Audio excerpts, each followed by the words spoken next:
야고보서 3장 1절에서 12절까지 말씀입니다. 야고보서 3장 1절에서 12절까지 말씀, 제가 한 절, 우리 청년들이 한 절씩 교독하시고 마지막 절을 함께 읽도록 하겠습니다. 야고보서 3장 1절에서 12절입니다. 내 형제들아, 너희는 선생된 우리가 더 큰 심판을 받을 줄 알고 선생이 많이 되지 말라.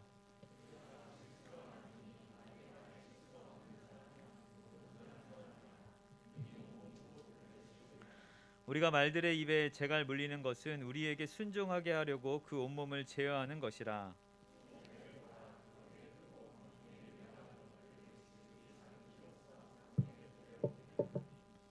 이와 같이 여도 작은 지체로 돼 큰 것을 자랑하도다. 보라, 얼마나 작은 불이 얼마나 많은 나무를 태우는가.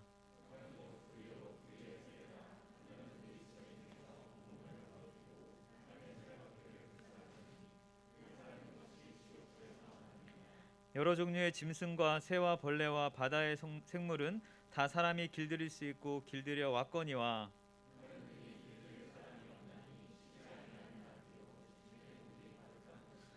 이것으로 우리가 주 아버지를 찬송하고 또 이것으로 하나님의 형상대로 지음을 받은 사람을 저주하나니,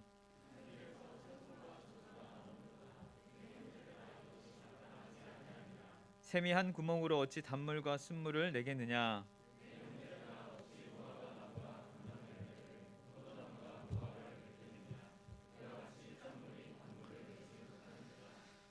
아멘. 하나님께서 우리에게 주신 참 많은 선물 중에 우리가 누리고 있는 좋은 선물은 바로 이렇게 언어의 능력이라고 할 수가 있습니다. 여러 동물이나 또 심지어 식물까지도 이렇게 각자의 또 손짓이나 몸짓이나 또 여러 가지 언어로 소통하고 있지만, 우리 인간만큼 이렇게 완벽한 언어로 소통하는 동물은 없을 것입니다. 이런 언어를 통해서도 하나님이 우리 인간을 얼마나 특별하게 지으셨는지를 우리가 확인할 수 있고 발견할 수 있게 됩니다. 그런데 왜 하나님은 우리에게 이런 언어 능력을 허락해 주셨을까? 그 첫 번째는 당연히 우리를 처음 지으셨던 그 아름다운 모습, 하나님께 영광을 받으시기 위해 우리에게 이 언어 능력을 허락해 주셨을 것입니다. 하나님은 이 언어를 통해 하나님과 교제하기도 하고 하나님을 찬양하는데 우리를 귀하게 쓰이게 되는 것이지요. 또한 우리가 이런 언어 능력을 통해서 서로 교제하면서 하나님의 사랑을 함께 누리는 공동체를 이루기를 원하셨습니다. 그렇게 하나님의 나라의 모습들을 함께 만들어 가기 위하여 우리에게 이 언어 능력을 허락해 주셨다는 것입니다. 그런데 사람의 죄와 사람의 악한 마음으로 인해 이 언어 능력을 우리가 잘못 사용할 때가 참 많다는 것입니다. 오히려 잘못 사용함으로 저주와 또 악의 모습들을 우리가 많이 보게 됩니다. 특별히 우리가 뉴스를 보다 보면 이 연예인들이 쉽게 자살하는 모습을 우리가 보게 됩니다. 그들이 자살하는 이유가 무엇입니까? 대부분 악플 때문 아니겠습니까? 그들의 기사에 아주 입에 담기도 어려운 이야기들을 담아내면서 그들을 공격함으로 인하여서 연예인들이 참 자살하는 모습을 우리가 보게 됩니다. 악플의 문제는 대부분 익명으로 이제 쓰여졌기 때문에 급속도로 퍼져나가서 참 그것이 참 많은 파장을 일으키게 되고, 더욱더 충격적인 사실은 어두움 속에서 그렇게 숨어서 괴롭히는 악플러들을 조사해 보다 보면은 대부분 평범한 회사원이나 또는 대학생, 또 초중고 학생인 경우가 참 많다는 거예요. 어려움을 겪고 있는 사람들에게 위로와 격려를 해주는 것이 아니라 끝까지 잔인한 말로 고통을 주는 그런 사람들을 알고 보면 굉장히 평범한 보통 사람이라는 것입니다. 평범한 사람도 말로 누군가를 죽일 수 있다는 것을 우리가 쉽게 볼 수 있게 되죠. 여러분, 구하지문, 구복지문이라는 말을 아십니까? 입은 화의 문이기도 하고 복의 문이기도 하다라는 뜻을 가지고 있습니다. 우리가 아는 이 언어에는요, 파괴적인 기능도 있고 생산적인 기능이 있다, 이렇게 이야기합니다. 그런데 우리는 이러한 언어를 사용함에 있어서 대부분 생산적이고 복의 어떤 근원을 가지고 이야기하기보다는 파괴적인 기능을 가지고 이렇게 자꾸만 저주하는데 많이 사용하고 있다는 것입니다. 우리가 계속적으로 살펴보고 있는 이 야고보서는요, 참 믿음을 가지는 그리스도인의 삶 속에서 어떻게 실제적인 모습이 드러나야 하는지도 우리에게 알려주고 있습니다. 그런 의미에서 오늘 야고보서는 우리가 이 땅을 살아감에 있어서 어떠한 삶을 살아야 하는지를 아주 실제적인 믿음의 모습을 가르쳐주고 있는데, 그 무엇보다 가장 먼저 말을 많이 하는 선생이 되지 않기를 간구하고 있습니다. 우리 1절을 같이 한번 다시 읽어보겠습니다. 1절이에요. 1절 시작. 내 형제들아, 너희는 선생된 우리가 더 큰 심판에 받을 줄 알고 선생이 많이 되지 말라. 동일하게 내 형제들아, 이렇게 사랑의 언어로 이렇게 야고보가 시작하는데요, 선생된 우리가 이렇게 표현하고 있습니다. 야고보는 자신을 선생이라고 지칭하는 거예요. 그런데 자기와 같은 선생이 많이 되지 말라 이렇게 경고하고 있습니다. 왜 그렇습니까? 더 큰 심판을 받기 때문이다 이렇게 기록하고 있는데, 사실 이 땅에서 선생이 된다는 것, 누구보다 높은 위치에 있다는 것, 참으로 매력적이고 좋은 것 아니겠습니까? 세상에 많은 사람들이 어떤 직업을 갖든 높은 위치에 올라가려고 노력을 합니다. 선생의 위치에서 다른 사람을 가르치고 또 명령하고 권위 있게 살려고 부단히 노력하고 있습니다. 어떤 면에서 한 나라의 대통령이 되는 것도 나라를 잘 다스리기보다는 그냥 높은 위치에서 누군가보다 우위에 있다는 것을 좀 자신이 뭔가 자만하기 위한 그런 통로로 사용할 때도 있다는 것입니다. 이런 점에서 세상은 늘 선생이 되려고 노력을 합니다. 그런데 야고보는 교회 공동체는 선생이 된다는 것은 어떠한 특권이 아니라 하나의 책임으로 우리에게 설명하고 있습니다. 야고보는 교회 공동체에서 이 가르치는 역할의 중요성을 경고하면서 교사들은 오히려 하나님께 더 많은 심판을 받게 될 것이다 이렇게 이야기합니다. 왜냐하면 믿음은 열매로 반드시 드러나야 하기 때문이에요. 자기 스스로 믿음이 있다고 이야기하고 하나님의 말씀을 가지고 이렇게 저렇게 살아야 한다 이렇게 이야기하면서 아무런 열매가 맺혀지지 않는다면 더 큰 심판이 그에게 임하게 된다는 것입니다. 교회 공동체나 그 어디에서나 누군가를 가르치고 또 교육하는 것은 참 영광스러운 일이에요. 그런데 그 일은 그만큼 부담감을 가져야 합니다. 말씀을 나누고 가르치고 영혼들을 바른 길로 인도하는 그 일은 이 세상에 매우 귀한 일이지만, 말씀을 바르게 가르치지 못하면 그 잘못에 대한 책임이 훨씬 더 크다는 것을 우리에게 보여주는 것입니다. 그러므로 우리는 선생이 된다는 것, 누군가를 가르치고 알려준다는 것에 두려운 마음으로 섬겨야 하고, 특별히 자신이 가르친 대로 살아가야 함에 하나님의 뜻을 행하려고 깊이 우리가 그것을 묵상하며 살아야 하는 거예요. 앞에서 야고보는 계속해서 이 참된 믿음은 삶으로 드러나야 된다고 강조합니다. 성숙한 신앙은 자기의 행동과 신앙이 일치된 삶이기 때문이에요. 행동과 신앙이 절대로 다를 수가 없다는 점을 이야기하면서 선생으로서 무언가 이야기를 할 때 반드시 행함이 뒤따라야 한다. 우리가 믿음이 있다고 이야기할 때 반드시 행함이 따라야 한다는 것을 강조해서 설명하고 있는 것이죠. 사랑하는 여러분, 이 말씀을 전하는 저에게만 해당하는 것일까요? 오늘 본문에서는 선생된 우리가 이렇게 이야기합니다.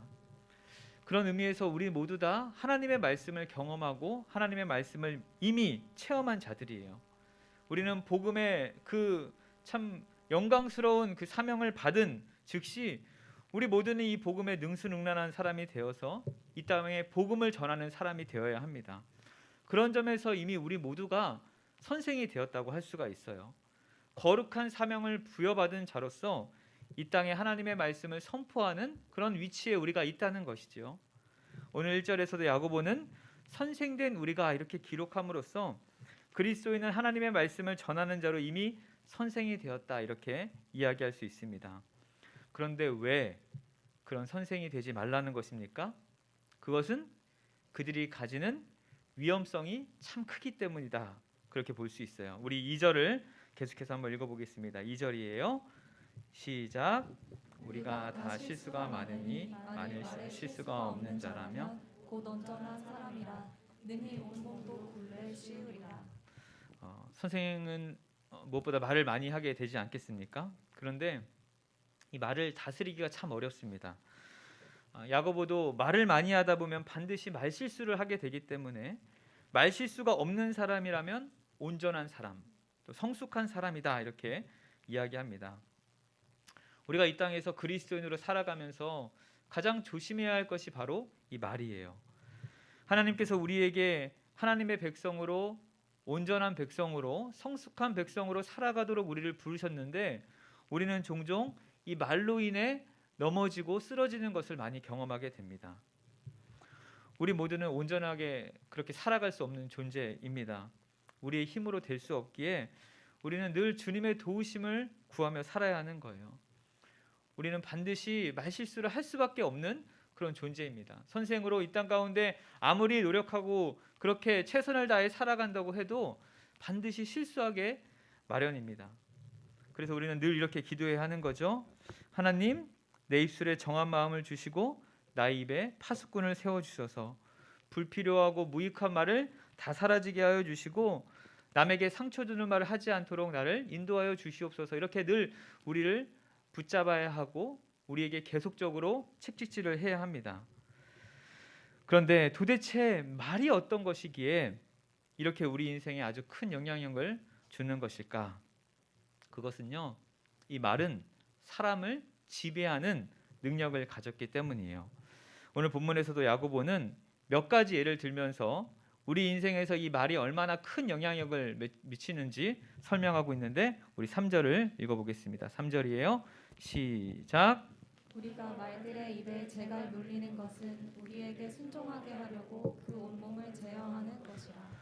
첫 번째로 이 말들의 입에 이 재갈을 물리는 것으로 설명하는데 말은 비교적 온순한 편이지만 참 길들이기가 어려운 짐승입니다. 또 길들였다 싶은데 또 금방이나 또 제멋대로 하는 성질이 있어서 우리가 망아지처럼 날뛴다 이런 말도 우리가 종종 하게 됩니다. 그래서 사람의 생각대로 이 말을 순종하게 하려면 이 말들에게 재갈을 물려야 하는 것이죠. 재갈이라는 것은 이 말 잎에 앞에 이렇게 보면은 이게 쇠 뭉텅이로 되어 있는 쇠토막 같은 건데 재갈을 물리면 이 말이 가는 방향을 이제 제어할 수 있게 됩니다. 이와 같이 우리 인간은요, 우리가 가진 이 혀를 잘 제어하여서 그의 행위를 잘 제어하지 않으면 자꾸만 악한 본성대로 살아가려는 그런 우리의 습성이 있다는 것을 보여주는 것입니다. 혀를 제어하지 않으면 이 혀가 자꾸만 나쁜 언어로, 자꾸만 안 좋은 쪽으로 잘못된 방향으로 가게 된다는 거예요. 노련한 마부는 이 재갈을 잘 활용하여서 그가 원하는 그 목적지로 가게 되는 것입니다. 마찬가지로 성숙한 그리스도인이라면 이 혀를, 이 언어를 잘 제어함으로써 올바른 삶을 가도록 계속적으로 부단히 노력해야 한다는 것입니다. 사랑하는 여러분, 잘 알고 있듯이 우리가 말로 망하는 사람들을 참 많이 보지 않습니까? 말 한마디로 천냥빚을 갚는다라는 말도 있지만 반대로 말 한마디로 엄청난 손해를 보는 경우도 많이 보게 됩니다. 이와 같이 우리는 이 땅을 살아가면서 이 혀를 잘 통제해야 하는 것입니다. 마땅히 올바른 언어 생활로 우리가 살아가야 하는 것이에요. 4절에서도 계속해서 배를 비유로 우리에게 설명해 주고 있는데 4절도 같이 읽어보겠습니다. 4절이에요. 시작. 또 배를 보라. 그렇게 크고 강풍에 밀려가는 것들을 지극히 작은 키로서 사공의 뜻대로 운행하나니. 엄청난 크기의 배가 있습니다. 그 배가 이제 거센 파도와 바람에 이제 흔들리는데 그때 그 배를 조정하고 움직일 수 있는 것은 단 하나, 배 아래에 있는 작은 키입니다. 배 아래에 있는 작은 키를 이용해서 그가 원하는 방향으로 돌리면 배가 움직이게 되는 거예요. 그 앞에 있는 재갈과 이 배의 작은 키를 비교해 보면 공통점을 확인해 보면 비록 작은 것이지만 이것을 잘 통제함으로써 올바른 길을 갈 수 있다는 것을 우리에게 보여주는 것입니다. 마찬가지로 우리의 몸에서 이 혀는 굉장히 작은 거지만 이것을 잘 통제해야만 우리가 올바른 방향으로 갈 수 있다는 것을 우리에게 설명해 주는 것이죠. 야고보는 이렇게 우리의 삶에 아주 중요한 이 혀를 우리가 통제하지 못할 때 발생하게 되는 아주 위험성을 우리에게 설명해 주는데요. 우리 5절에서 6절까지 쭉 읽어볼게요. 5절에서 6절까지입니다. 시작. 이와 같이 혀도 작은 지체로 돼 큰 것을 자랑하도다. 보라, 얼마나 작은 불이 얼마나 많은 나무를 태우는가. 혀는 곧 불이요 불의의 세계라. 혀는 우리 지체 중에서 온몸을 더럽히고 삶의 수레바퀴를 불사르나니 그 사르는 것이 지옥불에서 나느니라. 우리가 매년 선교 지역으로 가는 강릉 옥계 지역에 지난 3월에 아주 큰 불이 났습니다. 참 많은 피해를 이제 입게 되었는데요. 축구장 12,500개 정도의 면적이 불타 버렸고 2명이 숨지고 또 18명이나 다치게 되는 아주 큰 사건이 일어났습니다. 올해 사건뿐만 아니라 이 강원도의 이제 4년간 기록을 확인해 보니까 발생한 산불로만 2,320억 원, 엄청난 규모의 이 재산이 피해를 입었다 이렇게 조사가 되었는데 아마 이 재산 피해로는 이 전국 최대의 규모라고 이야기합니다. 그러니까 원인을 살펴보니까 대부분 작은 불씨 하나가 이제 이 산에 들어오게 되고 그것이 점차 많은 나무를 태우게 되면서 정말 수많은 면적들을 태우게 되는 것이었습니다. 마치 혀는요, 바로 이러한 작은 불씨 같아서 혀를 통해 나오는 이 작은 말을 통해 우리의 인생에 막대한 영향을 미치게 됩니다. 혀는 그만큼 엄청난 파괴성을 가지고 있다는 거예요. 타오르는 불길을 다스리기 어렵듯이 우리의 혀도 다스리기가 어렵고 화재가 난 현장이 비참한 것처럼 혀가 남긴 재앙과 상처는요, 그 비극은요 상상을 초월한다는 것입니다. 작은 불씨가 온 나무들을 다 태우듯이 혀는 사람들에게 커다란 피해를 줍니다. 사람들의 이 혀를 통해서 이루어지고 있는 거짓말, 또 비난, 여러 가지 그런 악한 이야기들을 통해서 상처받고 또 가슴 아프고 또 가정이 어려워지고 교회 질서가 무너지는 것을 우리가 참 많이 겪게 됩니다. 악한 말을 내뱉는 행동은 다른 죄보다 더 추하다는 것을 우리가 깨달아야 하는 거예요. 특별히 분노로 차서 함부로 내뱉은 그런 부정적인 말이 사람과 이 교회 공동체에 미치는 영향이 참 큽니다. 그래서 교회 공동체에서 가장 조심해야 할 것이 바로 말이에요. 우리 예수님께서도 분노로 말하는 것은 살인하는 것과 같다 이렇게 이야기했습니다. 살인 얼마나 무섭습니까? 그런데 우리가 이야기하는 것, 분노로 말하는 것 그 자체가 살인하는 것과 같다 이렇게 표현하고 있는 것입니다. 인간의 몸의 지체 중에서 이 혀처럼 더 큰 문제를 야기하는 것이 없습니다. 모든 지체는 점점 함께 수그려지는데 혀는 유독 나이가 들면 들수록 계속적으로 악함을 표현하고 악한 모습들을 보여주고 있습니다. 그러기에 우리 모든 그리스도인들은요, 그 무엇보다 이 혀를 잘 통제하도록 또 하나님의 주권 아래 놓도록 그렇게 의의 도구로 잘 사용되어지도록 조절해야 하는 거예요. 틀랜드 저널이라는 잡지에 모간 블레이크라는 사람이 이렇게 글을 썼습니다. 나는 누구에게도 치명적인 타격을 가할 수 있는 힘과 기술을 가지고 있다. 나는 상대방을 죽이지 않고도 승리할 수 있다. 나는 수많은 사람의 인생을 파괴할 수 있다. 아무리 순결한 사람도 내게는 무력하며 아무리 정의로운 사람도 내게는 무력하다. 그는 자신이 쓴 기사나 이 글로 인해서 수많은 사람들을 파괴할 수 있다. 그만큼 이 언어의 능력이, 언어의 그 파괴성이 얼마나 큰지를 우리에게 보여주는 것이죠. 어느 날 교회학교 학생 하나가 엄마에게 이렇게 물어봤어요. 엄마, 도둑질하는 것과 거짓말하는 것 중에 어떤 것이 더 큰 죄예요? 엄마가 한참 생각하다가 이렇게 대답했습니다. 아마 도둑질이 더 크겠지? 그러자 아이가 이렇게 대답합니다. 엄마, 그렇지 않은 것 같아. 도둑질한 물건은 다시 돌려줄 수 있지만 남에 관해서 잘못 말한 거짓말은 다시 돌려줄 수가 없잖아요. 우리는 2% 뱉은 이 말은요, 다시 담을 수 없습니다. 어떤 사람에게 무심코 던진 이 한마디가 그 마음에 박혀서 미움과 악독으로 평생을 살아가게 만듭니다. 그 한마디가 그 불씨가 되어서 일평생 꺼지지 않고 마음에 미움의 불이 계속적으로 타오르게 된다는 거예요.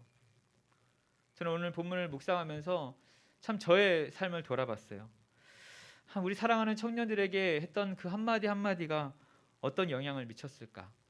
또 우리 아내와 우리 아이들에게 그냥 무심코 내뱉은 그 말이 그들에게 어떤 영향을 미쳤을까? 오히려 저에게 참 저를 돌아보게 됐던 그런 말씀이에요. 우리 사랑하는 청년 여러분, 여러분은 올바른 언어 생활을 하고 계십니까?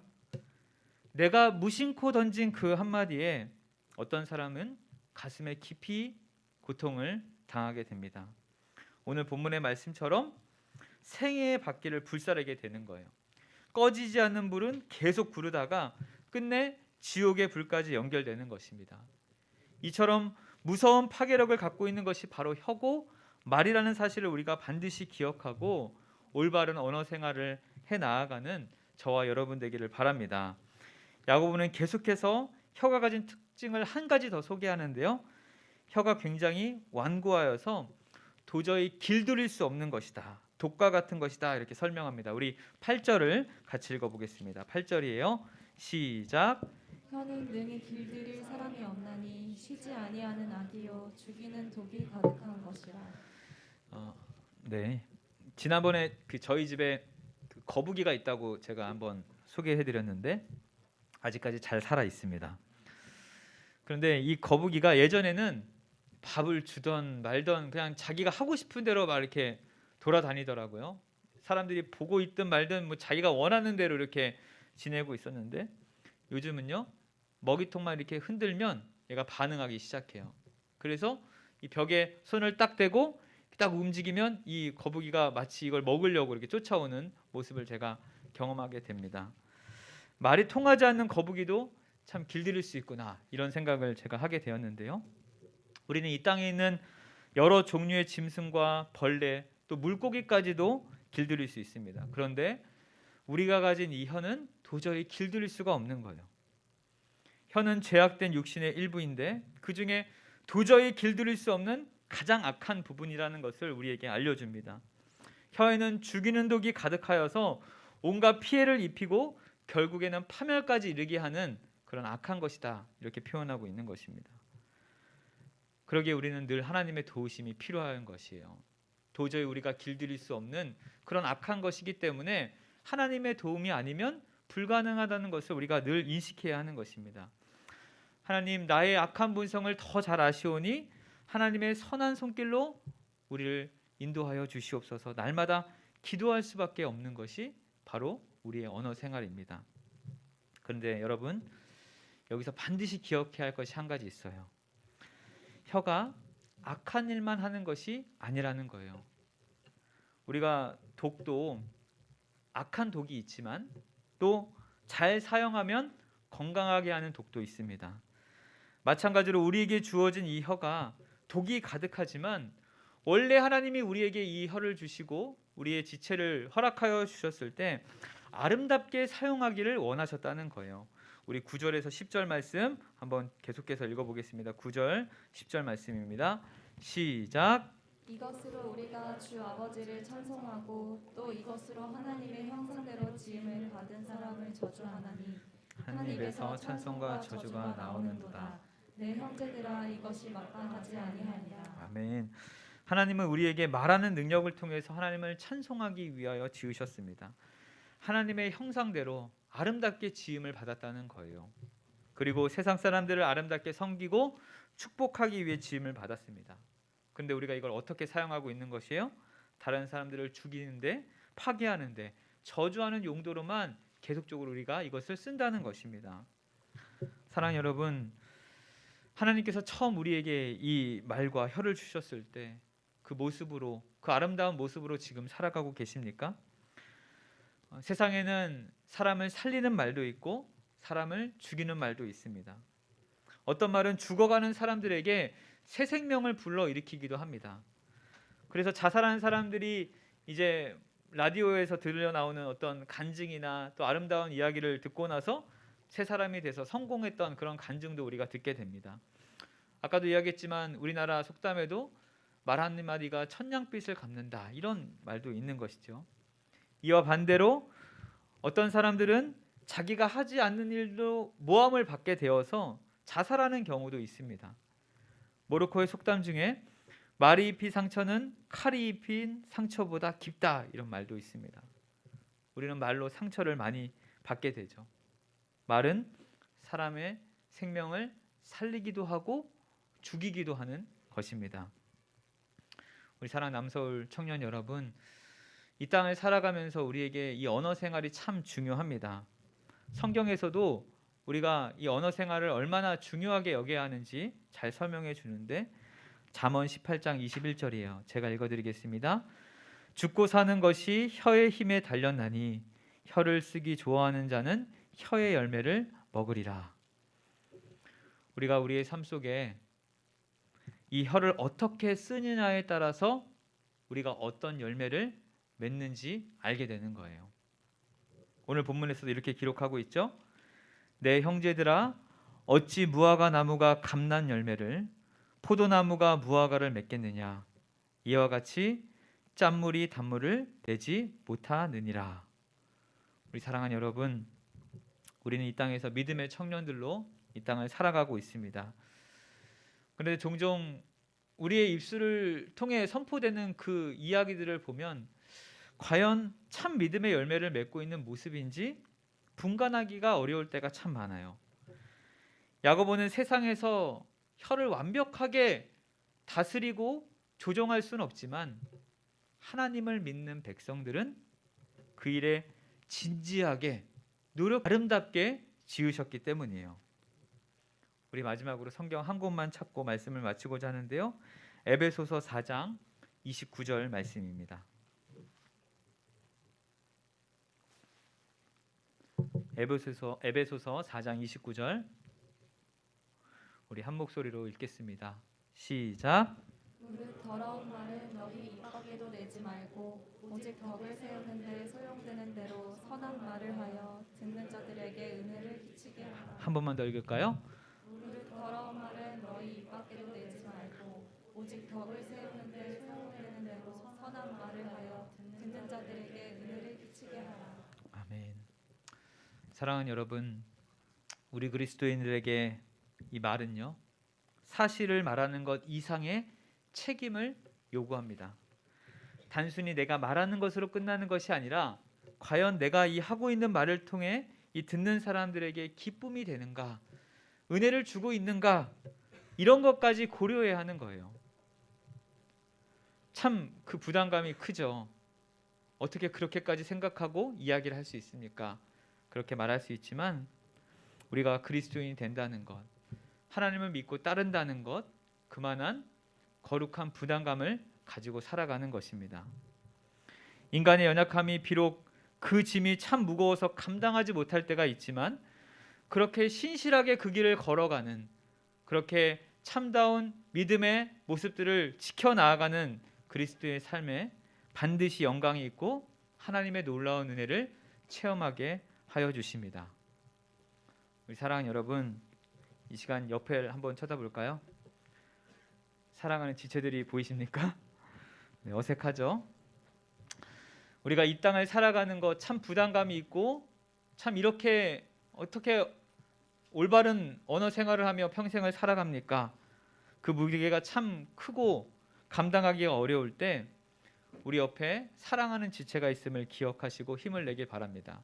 우리 옆에 지체들이 반드시 도와줄 거예요. 그런데 그 누구보다 언제나 우리와 함께하여 주시는 우리 하나님께서 여러분들을 반드시 도와주실 줄 믿습니다.